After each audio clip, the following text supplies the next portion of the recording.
حضرت ابو ہریرہ رضی اللہ عنہ سے روایت ہے کہ نبی اکرم صلی اللہ علیہ وسلم نے فرمایا، ایک آدمی نے کہا، میں آج رات ضرور سے کچھ صدقہ کروں گا، تو اپنا صدقہ لے کر نکلا اور اسے ایک زانیہ کے ہاتھ میں دے دیا۔ صبح کو لوگ باتیں کرنے لگے کہ آج رات ایک زانیہ پر صدقہ کیا گیا۔ اس آدمی نے کہا، اے اللہ تیری حمد، زانیہ پر صدقہ ہوا، میں ضرور صدقہ کروں گا۔ پھر وہ اپنا صدقہ لے کر نکلا تو اسے ایک مالدار کے ہاتھ میں دے دیا۔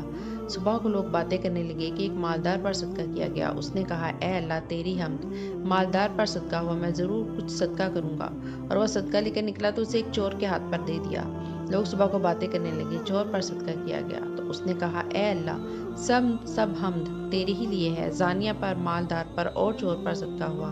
اس کو خواب میں کہا گیا، تمہارا صدقہ قبول ہو چکا۔ جہاں تک زانیہ کا تعلق ہے تو ہو سکتا ہے کہ اس صدقہ کی وجہ سے زانیہ اپنا زنا سے پاک دامنی اختیار کر لے، اور شاید مالدار عبرت پکڑے اور اللہ نے جو اسے دیا ہے اس میں سے صدقہ کرے، اور شاید اس کی وجہ سے چور اپنی چوری سے باز آ جائے۔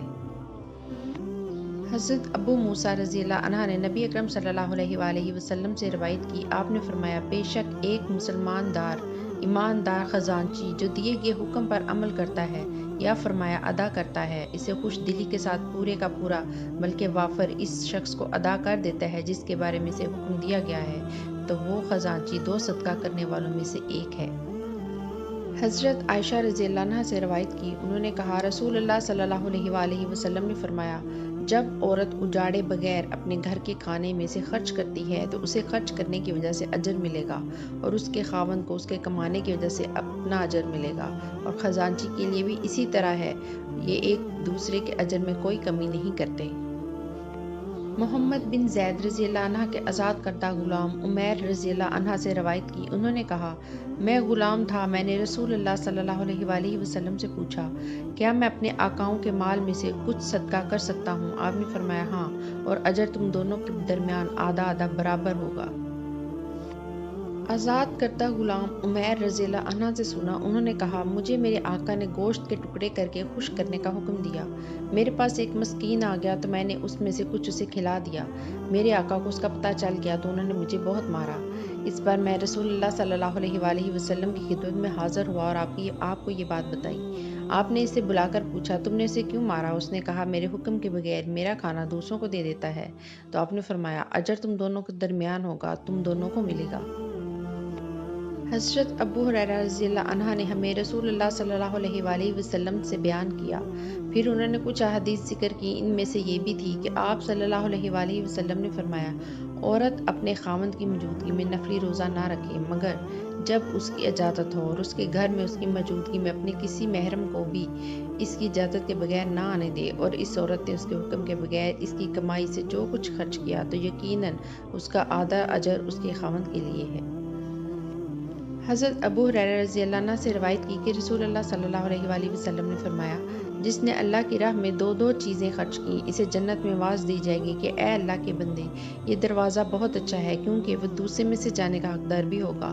جو نماز پڑھنے والوں میں سے ہوگا اسے نماز کے دروازے سے پکارا جائے گا، جو جہاد کرنے والوں میں سے ہوگا اسے جہاد کے دروازے سے پکارا جائے گا، جو صدقہ دینے والے میں سے ہوگا اسے صدقے کے دروازے سے پکارا جائے گا، اور جو روزے داروں میں سے ہوگا اسے سیرابی کے دروازے سے پکارا جائے گا۔ ابو بکر رضی اللہ عنہ نے کہا، اے اللہ کے رسول، کسی انسان کو ان تمام دروازوں سے پکارے جانے کی ضرورت تو نہیں ہے، لیکن کیا کوئی ایسا بھی خوش نصیب ہوگا جسے ان تمام دروازوں سے بلایا جائے گا؟